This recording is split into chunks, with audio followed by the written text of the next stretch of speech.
Guys, before we go to break, they will open the season on Wednesday night. I think we're following this storyline with these guys just to see if they can take the next step. I think we all felt something we hadn't felt in a long time last year in that playoff series against the Knicks, that intensity, and quite frankly, that it might have been one that they let get away. And maybe if Isaiah Stewart is healthy, they don't let that get away. But it was fun. It was a lot of fun. And obviously the Ivy not being back all the way yet is definitely a letdown. But not that big of it. It just means more and more is being put on Cade Cunningham's plate. What did he average last year? 26.1 points per game. That's probably even going to go up even more with Ivy out for a while. He will lead the way.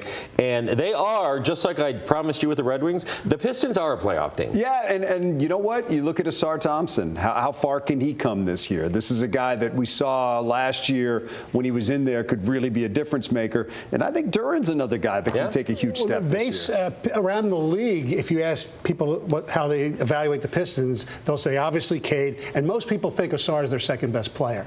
And he's going through a whole offseason healthy, which he never had before, and hopefully he'll be almost as good as his brother. His brother is terrific. Yeah. And if Asar can just improve the offense a little bit, he is a defensive weapon out there and can fly up and down the court. Let's see how the offseason of practice shooting worked for Asar and Ron Holland. Both. If Ron Holland can develop that outside shot or a three-point shot or a shot, they have a shot to be really good. I mean, you know what the difference is? It just feels good to be talking about this in a positive way, because for so long that franchise was just stuck in the mud. And I know it's cliche. They say it's easier to go from bad to good than it is to go from good to great.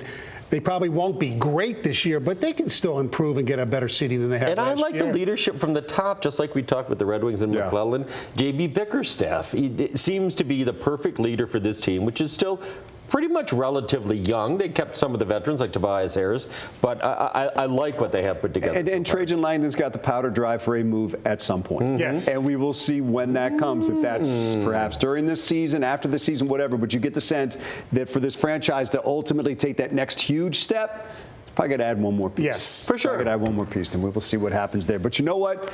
I don't think anybody's angry at them for being patient, because being impatient can tie you up for a long time. It's amazing what happens when fans develop trust in an organization. People didn't scream their heads off. Why didn't they go get Kevin Durant or something like that? Please. Yeah, please. They We'll did. take a break, come right back. College football on the other side. We got Michigan State coming up this week. That's a big game, by the way. It is a big game. Might be a needed game for Jonathan Smith. We'll talk about it coming up.